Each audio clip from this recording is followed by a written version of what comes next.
actual starting place of the expedition in Africa is the little village of Akeza, in equatorial heat on the mudflats of the Niger River, and we are already over 10,000 miles away from home.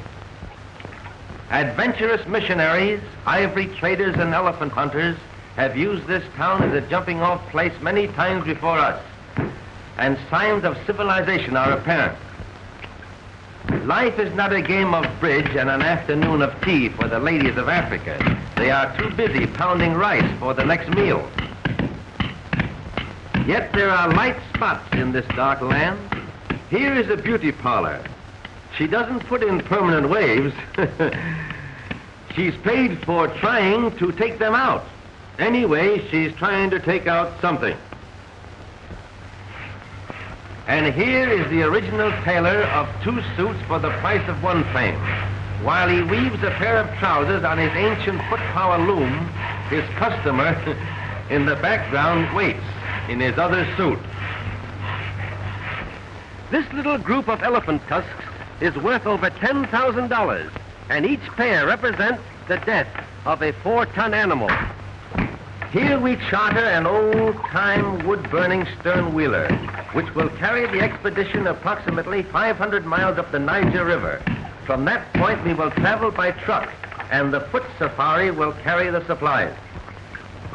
Hundreds of gallons of gasoline and oil for the truck must be transported and deposited at convenient points along our proposed route, in this manner or on the backs of our native quarters. We engage most of the town's population at 25 cents a day to chop wood for the boat and gather drift logs from along the riverbanks in their primitive canoes, which are hollowed out of a single tree.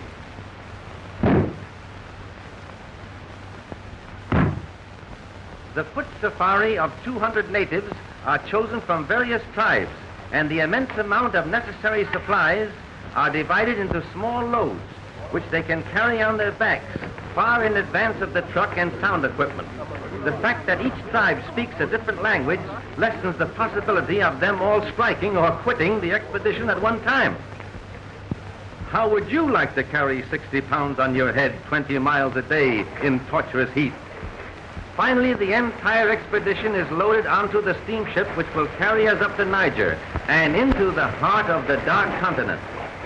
Then we will begin our great trek across equatorial Africa, where man is the prey of animals and animals the prey of man.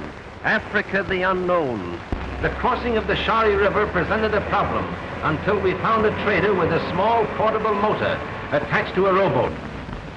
Our own men fashioned a flimsy raft of 3 dugout canoes, which didn't look very safe, but was better than nothing at all. So we put the truck on and took the chance of walking back if anything happened in midstream. Goodbye, everybody. However, many trips landed everything safely, and on the other side we met some lonesome Frenchmen who treated us to wine and a very fine dinner.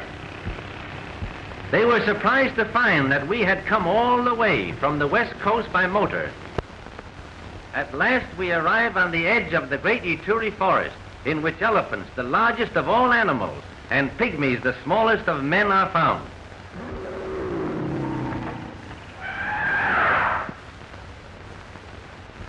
The trail of the elephant is easy to follow, for they trample down everything in their way.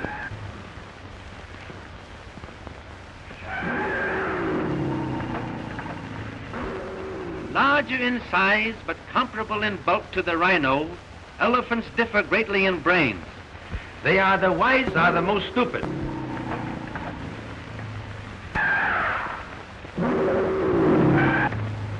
Their sight is very bad, but their scent and hearing are highly developed, making them most dangerous animals to approach.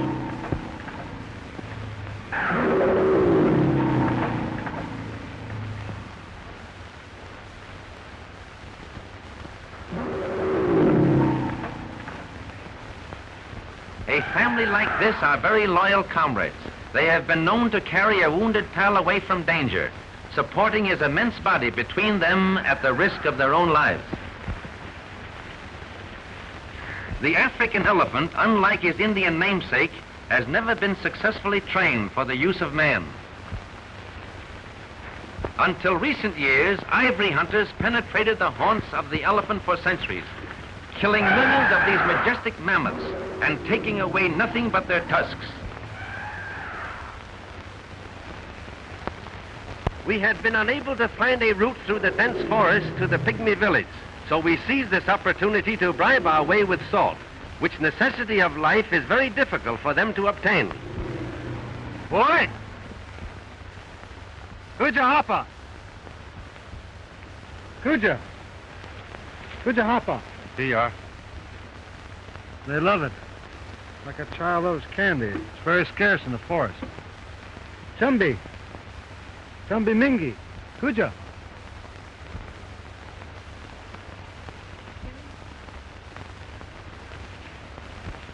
Chumbi guinea? Ifa minyara? Yo!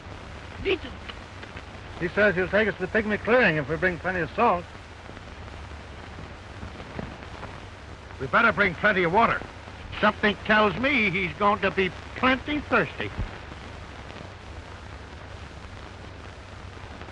Finally, our little guide brought us to a clearing in the center of the deep Ituri forest, and hundreds of pygmies came from all directions to greet us. The average height is a little over 4 feet, and they rarely weigh more than 75 pounds, but they are well proportioned and comparatively strong. This is the smallest tribe of people in the world. They live in clans of 20 or 30, a few miles apart, and a representative of each family receives the salt.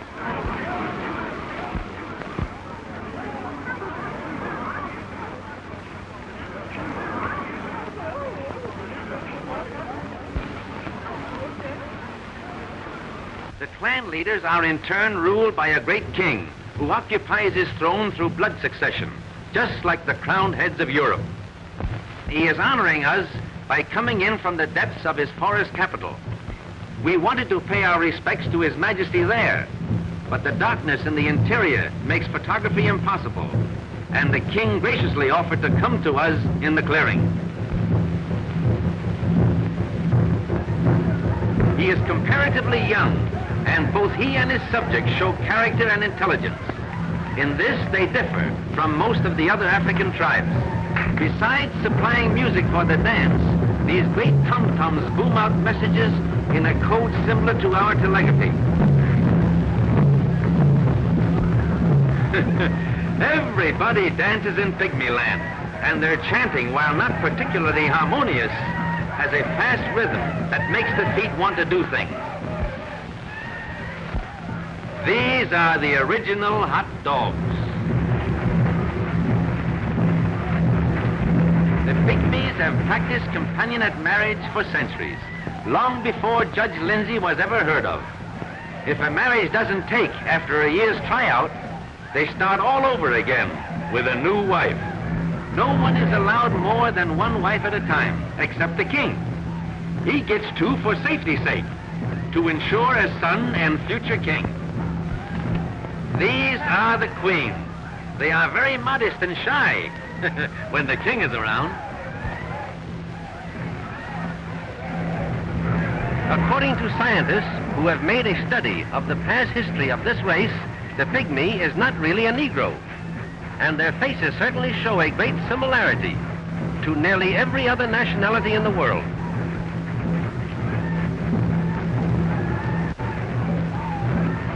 Less than 2,000 of this particular tribe are known to exist, and until our visit, no one ever knew the proper tribal name, which is Ifi, I-F-I, Ifi. Here is an unusual fact. This peculiar style of wrestling is exactly the same as a very popular sport in Japan called rice wrestling, and here we find it in the center of Africa, 10,000 miles away. The idea of the thing is, the first one who is thrown off his feet is the loser. They make everything that they use, and the jungle furnishes them with food. Here they are constructing arrows. The shafts are made from the hearts of palm trees, which are strong, light, and durable. Look at these beautiful teeth. A dentist in Africa would have a great chance. to starve to death. They mine and smelt their own iron, which they mold into arrowheads. The big savage in the center is the official poison mixer for the whole tribe. He actually stands only 5 feet 10 inches, but the difference in height is so noticeable that he looks like a giant beside them. This man belongs to another tribe and is maintained by the pygmies for one purpose. He mixes the poison. Then they dip their arrows into it and put the blame on him for whatever they kill. Their own conscience is clear, because the force of the arrow will not cause death, but the poison does. That's their way of escaping responsibility. Darn clever, these pygmies. The large mound with the little house on it in the background is a great anthill. This is where we lived while here. They shoot very accurately, but depend more on the poison than the force. By their fat tummies.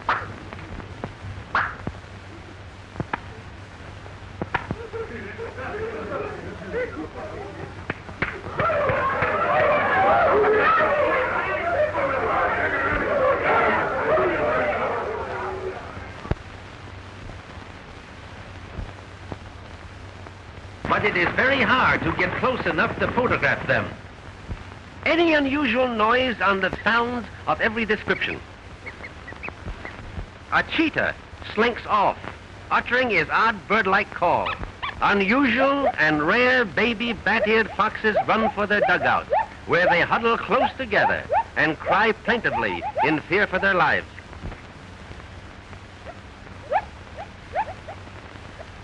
Even a herd of ostriches glide by.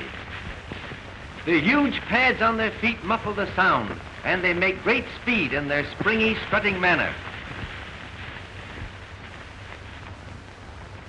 It's like Mother Nature holds a grudge against the zebra. Its glaring stripes make it an outstanding target for beasts of prey in search of food. Almost powerless when attacked by a lion, but oh boy, they kick and bite viciously when bothered by other animals. Zebras in zoos over here rarely make any kind of a sound, but this shrill bark is common both day and night in Africa. The stripe patterns are like human fingerprints. No two are found alike.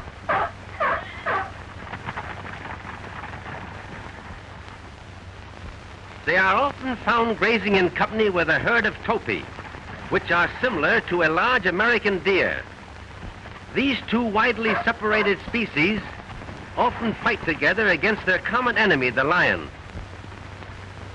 The ripples across the picture in the background are heat waves, for it is 130 in the shade, and we never found much of that.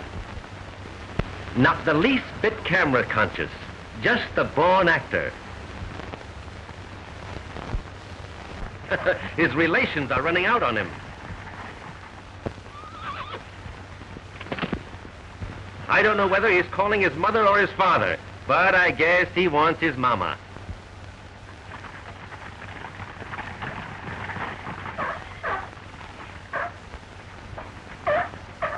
Though lions kill hundreds of thousands for food each year, the zebra still survives and increases in number, and their pounding hoofs in mad stampede can be heard on all the velds of Africa.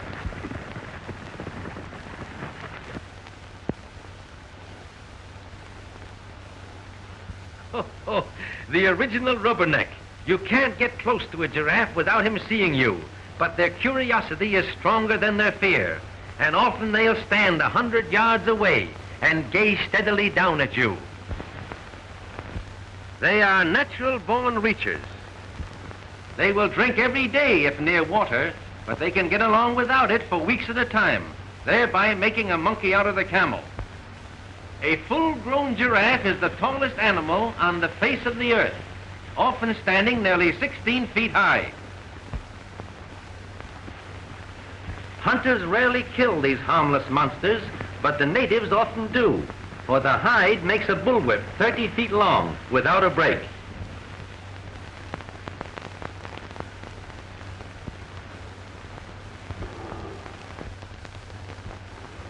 Lion!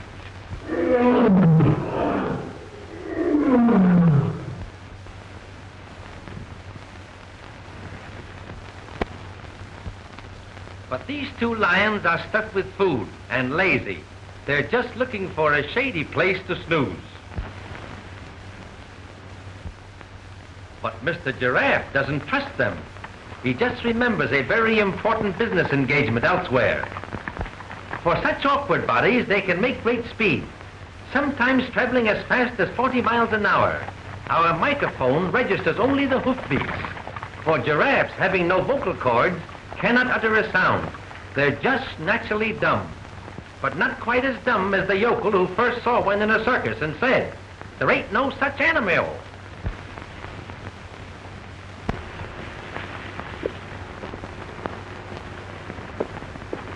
Here is a marvelous chance to study their peculiar rocking horse gallop. All 4 feet are never off the ground at one time. They were once called camel leopards, due to their leopard spots and their unusual ability to go without water. The huge legs, long neck, and sloping back make the giraffe appear clumsy. But notice how the head remains level, while the neck takes up the bumps like a shock absorber. They could run clear across the picture with a glass of water between their horns and not spill a drop. Once underway, these great runners are hard to stop, and they have often hung themselves on the telegraph wires of the new railroad, which has been started from the Indian Ocean coast.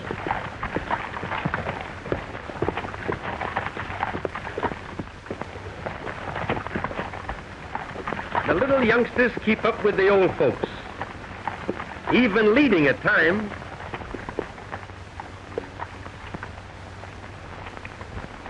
Here is a sure enough neck-and-neck race, with the little fellow trying to hitch on behind.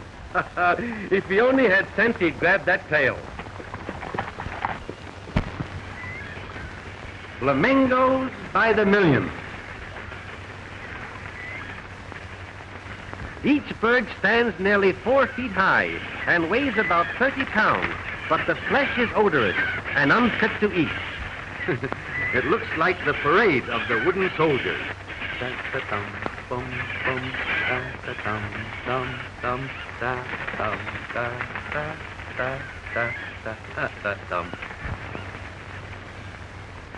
They appear to be floating, but in reality they are... It is an amazing sight to watch a flock numbering hundreds of thousands suddenly lift themselves into the air, so thick that they hide the sun. Thick is the reality of an artist's dream. A golden sun fades to a lovely pink in natural harmony with the color of the flamingo, that wing their way in vivid circles, but always within sight of the lake, which is their home in life and their grave in death. Watch the fish trying to gain the upper water so they can spawn in the place where they were born.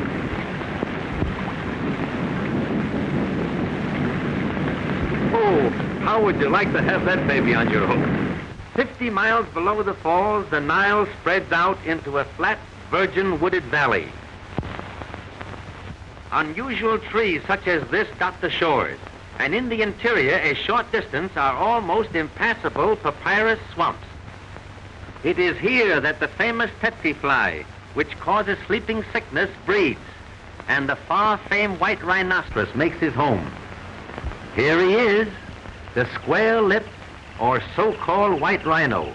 He is much larger than the common black variety, and less than 200 are known to exist. Gosh, that's a big one. What do you think he weighs? Oh, about 3 tons. Gee, all bulk and no brains.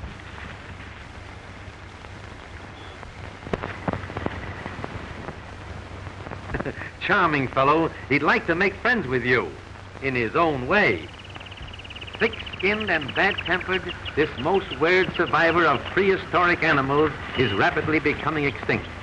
The horns are not bone, but consist of thickly compressed hair, which is valued at 3 times the price of ivory because it is shipped to China, where it is considered the greatest of all medicine cure-all. Impala, Impala, the most graceful of all the antelope family. They always travel in herds of 100 or more through a park-like country. I'll make him show some action. Be careful. Don't hit him. I won't. When frightened, they jump, much like a kangaroo, but infinitely more graceful. The natives call this the dance of the impala, but we call it the dance of the leaping linas.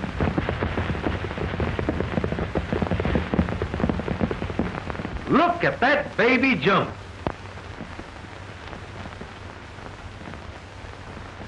If you notice, folks, the one without a hat is a distant relative to the Mexican jumping bean. No authority seems to know why the impalas jump. It's just another of those unexplainable mysteries of African animal life. When they stop, no amount of outside interference can stop them again.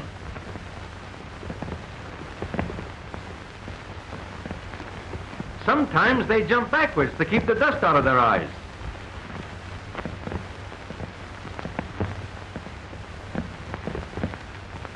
They almost seem to have wings as they literally glide through space. Their lithe bodies sail through the air for as much as 40 feet in a single jump, and 12 to 15 feet high, but sometimes higher in the spring.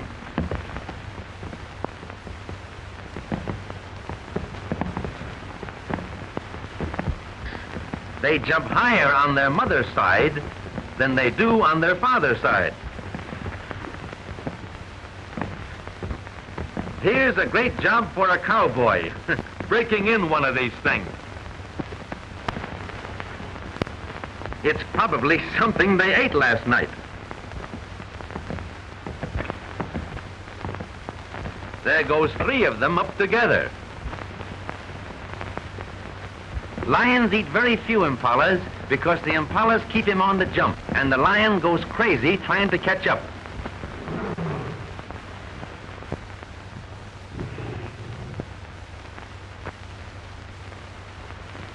Like a buffalo, they act like a cow and make a noise like a lion, all of which means that something went wrong somewhere.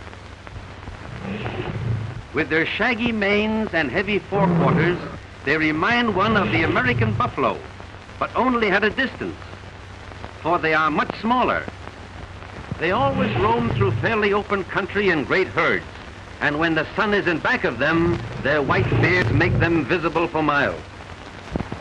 Though they have a placid cow-like expression, they will charge without notice, and fight together have been known to kill a lion. Dozens of them huddle under one small tree to escape the terrific heat, for shit is scarce.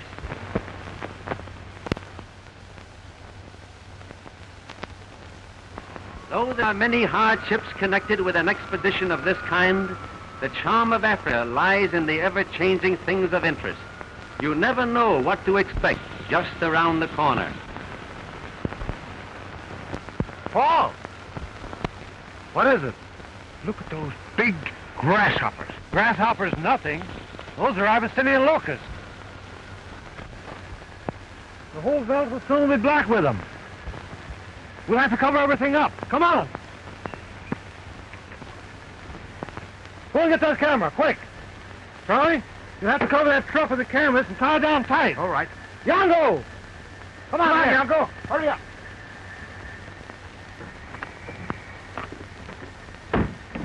Get a hold of that crap, quick. Come on, pull it right down. Come on with that camera. I'll help them on the truck. Get over there, get this rope. Go on around there, Mickey. Hurry up. Got it? Tomorrow I will bring locusts unto thy coast, and they shall eat every tree which groweth for you out of the field. This tremendous swarm is just such a visitation of locusts as Moses called down to punish the wicked Pharaoh of Egypt 3,500 years ago. They'll be on us in a minute. Let's photograph them from the inside.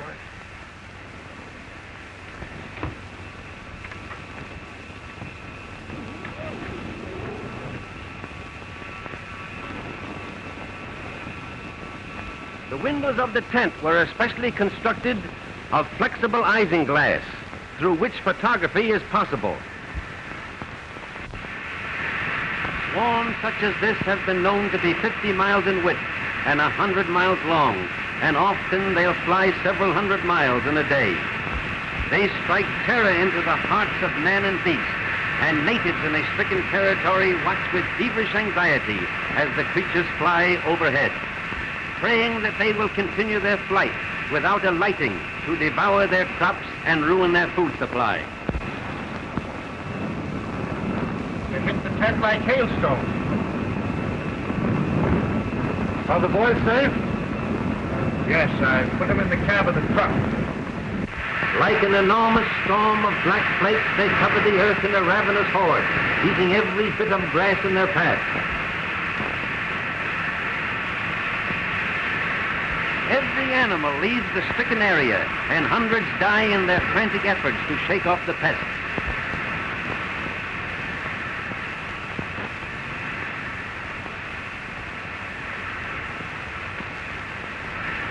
Clouds of countless billions literally hide the sun, and every modern resource of science has failed to combat them, for no one knows from whence they came or where they go.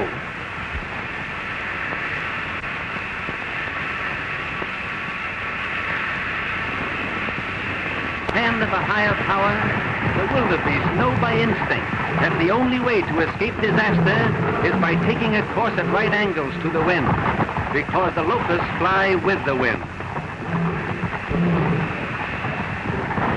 It is estimated that there are about 60,000 locusts to the square yard, and a swarm such as this covers millions and millions of square yards. Unlike the Bible plague of old, the present plague is no respecter of race, creed, or country.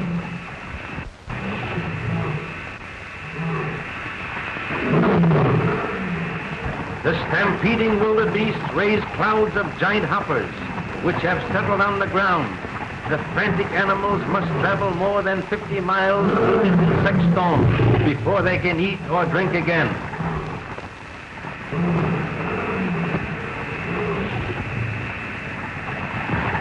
In the evening, they continue to come down from the sky in millions, settling on every bit of green vegetation in the countryside.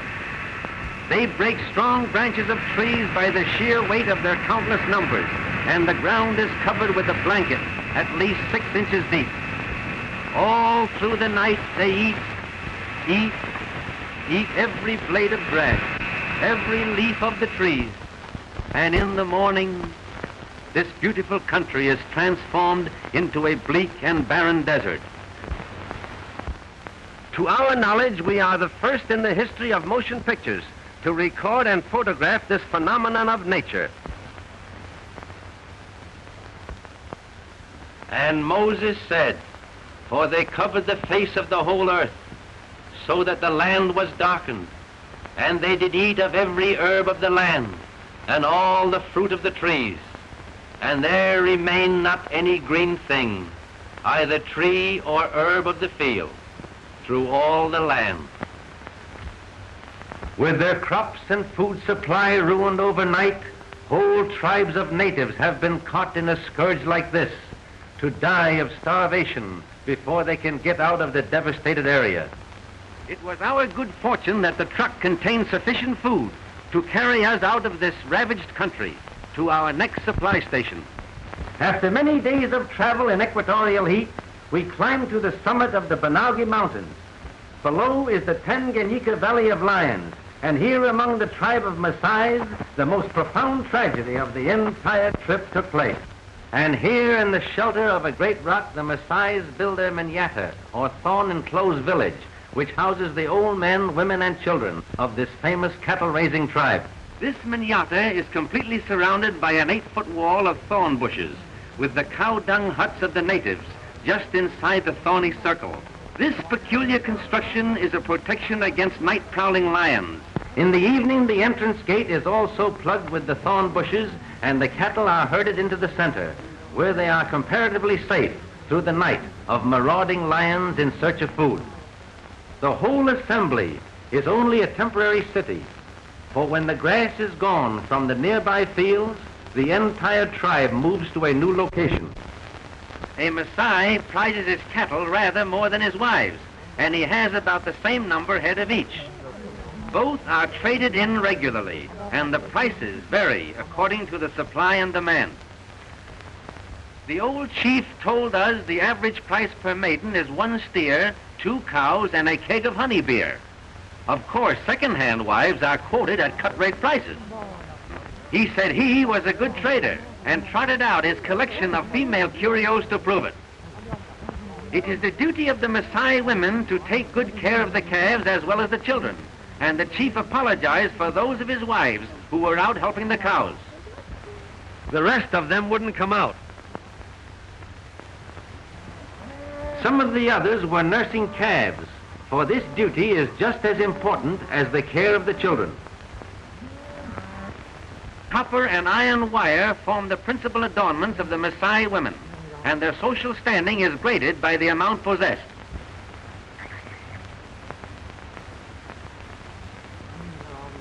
Some of the favorites can hardly lift their arms because of the weight of the many metal rings for which the fond husband has traded his precious cattle. The cattle spend the night in the circle of thorns, and at daybreak they are turned loose to graze on the plains. No Maasai ever eats meat. They live entirely on an atrocious curd made from milk and blood, both of which are drawn from the cows. Even in times of starvation and drought, they die by hundreds rather than eat the meat of the cattle, which they persist in treating as ornaments. They are slightly smaller than our cattle, and each has a peculiar hump on the back like that of a camel. While his youngest son attended to the cattle, the kind old chief instructed his oldest boy, Kega, to show us around and help however he could in our purpose to secure close-up scenes of wild lions. Though thousands of lions are known to be in this grassy valley, they have learned to stay away from the cattle because a human being is always with them. Dotting the hillsides in the open, but close to the Maasai village, can be seen the huts of the Maasai El Moran or lion hunters, the most courageous and feared of all African warriors. They are the tribe policemen or protectors, and in these clusters of small huts they live like knights of old, being carried their food of milk and blood by maidens of the tribe, who also live with them in a state of free love. They are maintained for the sole purpose of hunting lions, which have become man-eaters or molesters of the great herds of cattle that constitute the wealth of the tribe. Here in this valley of lions we make a permanent camp and carefully prepare to obtain motion pictures and sound of the giant cats in their natural moods.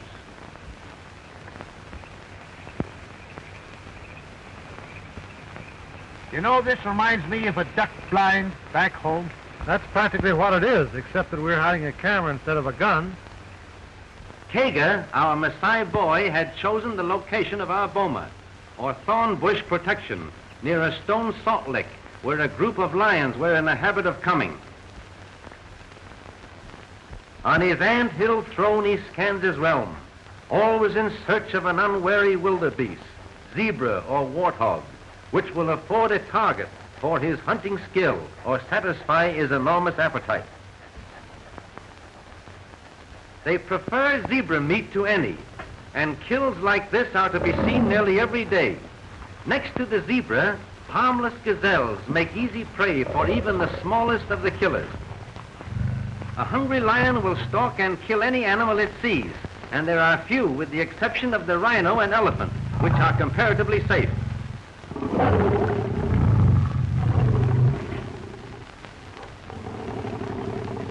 Truly the king of beasts, flesh-eating and blood-drinking, but now a picture for an artist's eye. Though she appears as gentle as a tabby cat, the female is more deadly than the male.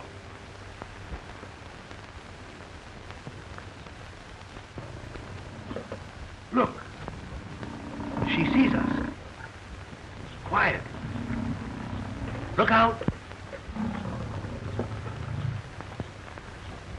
Here is a remarkable photograph. 2 lions have made a wildebeest kill, and the herd can be seen in the background, even before they had a chance to get away.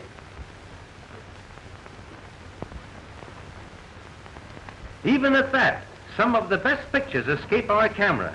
For instance, we saw this great female leap clean over the hedge in the background, carrying a 200-pound gazelle in her teeth. Lions are not supposed to be able to climb trees. But how would you like to be where the meat is?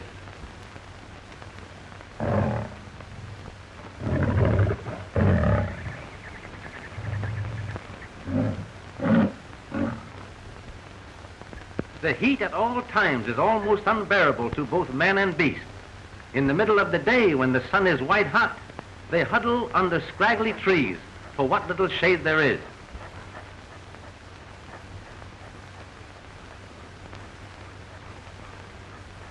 Lions are rarely found in large numbers, and it is quite unusual to photograph 7 at one time. At 3 months of age, the cubs cry for meat, and mother must provide. For these have not yet reached the age when they can make a kill of their own.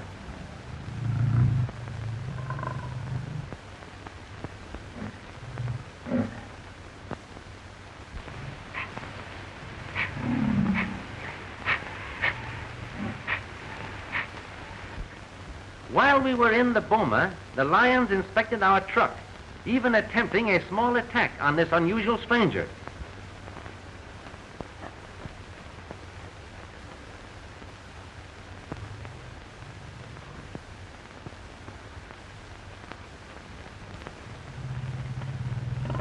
They tore off a spare tire and slyly took a little nibble at it. They seem much surprised when it doesn't bite back.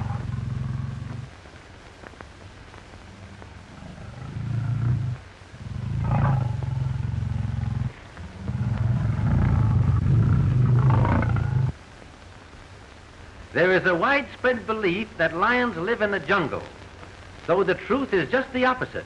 They are always found in open grassy plains, because the lion is a meat eater, and he feeds entirely on animals, which in turn live off the virgin grass of the open country.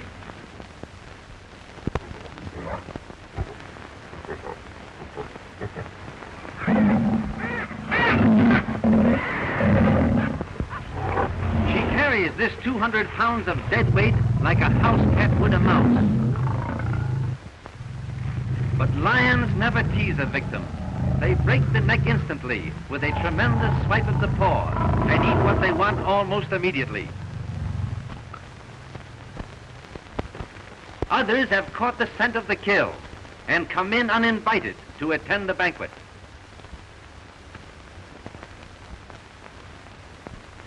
Shooting the prowlers of the plains with a camera is much more difficult than with a gun and brings one in closer contact with them.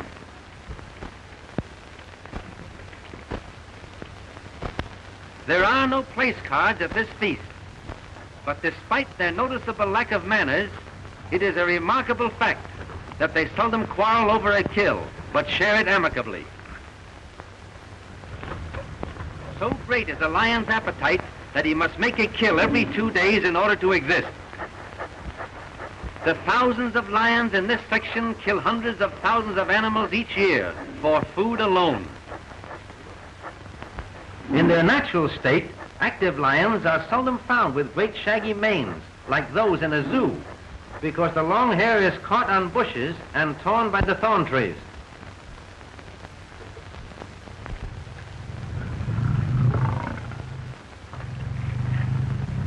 Trigger!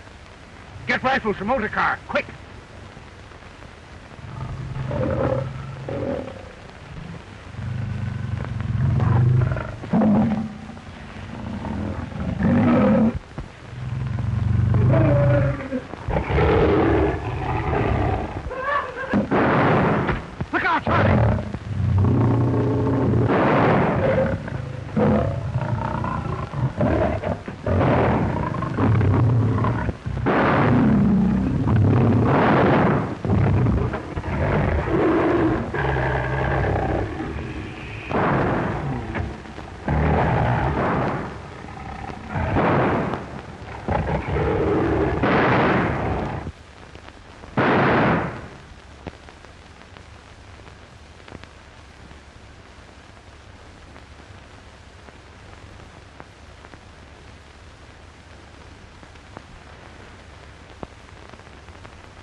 The boma! Quick!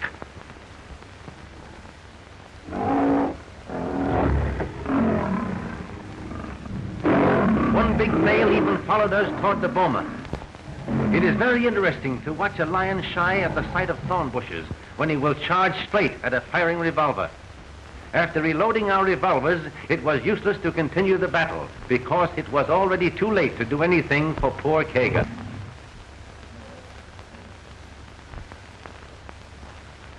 Handicapped as we were, with the rifles in the truck, we were forced to wait the rest of the afternoon for the lions to leave.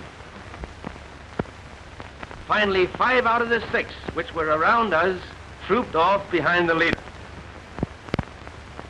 Only one of the man-eaters remained at the kill. A flock of vultures awaited his departure, and behind them in the distance, a ring of cowardly hyenas also await turn.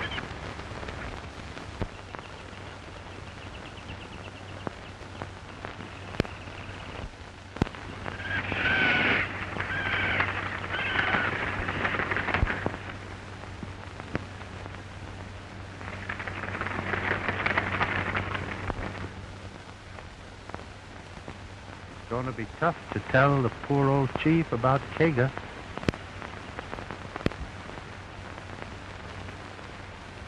Come on, let's go.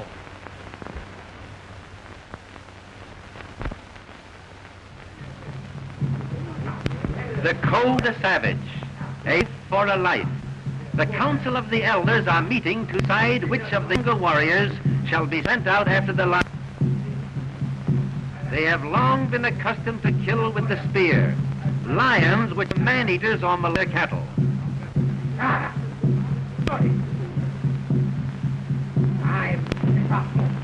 There's sadly a outcome of the council. Many of Kaga's older kin now past their would be willing the young warriors in the hunt, but have already been sent to the huts of the El Moran, lion hunters. For this honor reserved solely for them. The phantom made of ostrich feathers and is as necessary to hunt as the spear. The Maasai El Moran love a battle, but not all of them are allowed to go on the hunt. Great honor, and the chief only take along those chosen by the council.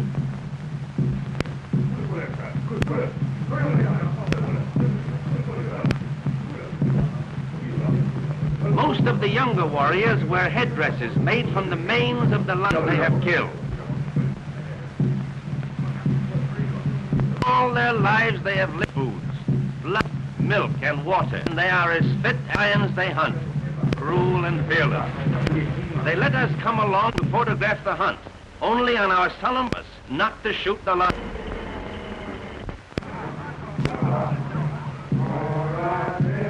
The faces, legs, and chest painted red, yellow, and white, with a substance made from the ashes of previously lions. Naked or half naked, with girdles of leopard skin, buffalo hide shield colored with bold patterns, carrying a long bladed spear. For now, master of the wild, the terror that stalks by night, this grim lord of slaughter, his doom at the hands of the only foe with him. This is the challenge.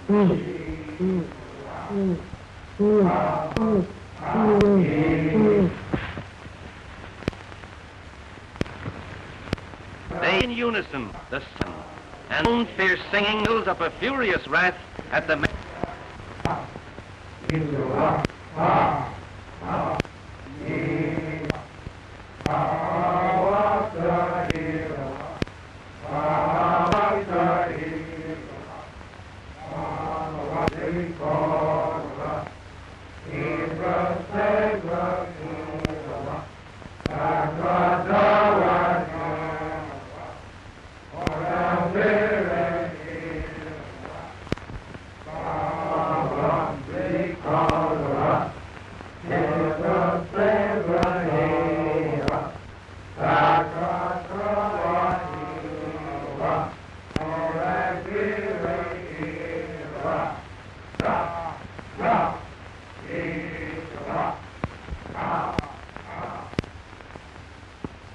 All morning the tireless Maasai warriors have advanced across the rolling grassy plains in long lines. beating across a circle 12 miles in diameter, lithe panthers, their great muscles rippling under their smooth, dark skin. Suddenly, a short distance ahead, a great female spied us and darted off to the right. We were ready to shoot her, but we could not break our promise with the Maasai chieftain. Now the hunters divide, form the final circle around east.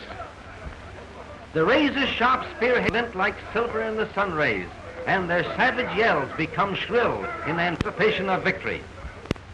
The lioness takes temporary refuge in the weeds, and now we see that there are two of them, but it is too late to inform the Maasai.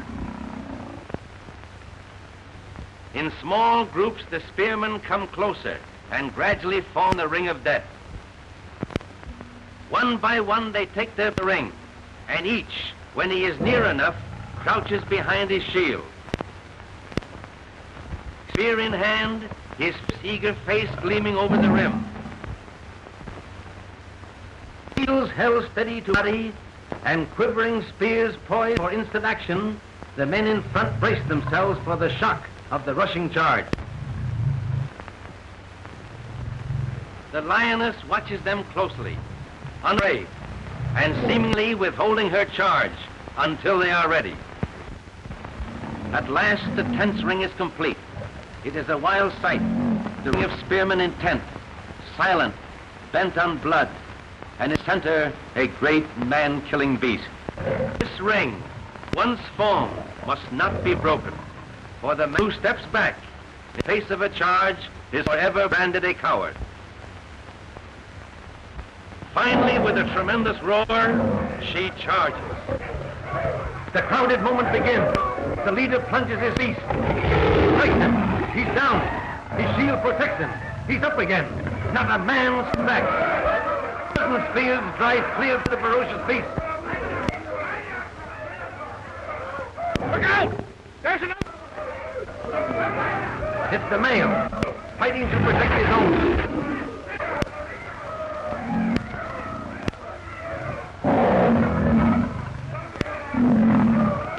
Look out! He's got another one.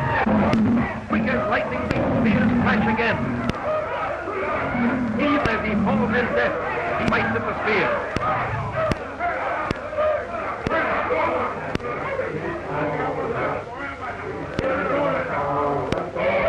The first half-dozen spears have done the work, and Kega is avenged. The whole thing is over in 30 seconds. But excited, them wild with savage, and we wondered if to us next. The chief takes away the knife, whose wild frenzy seems to be getting the best of him.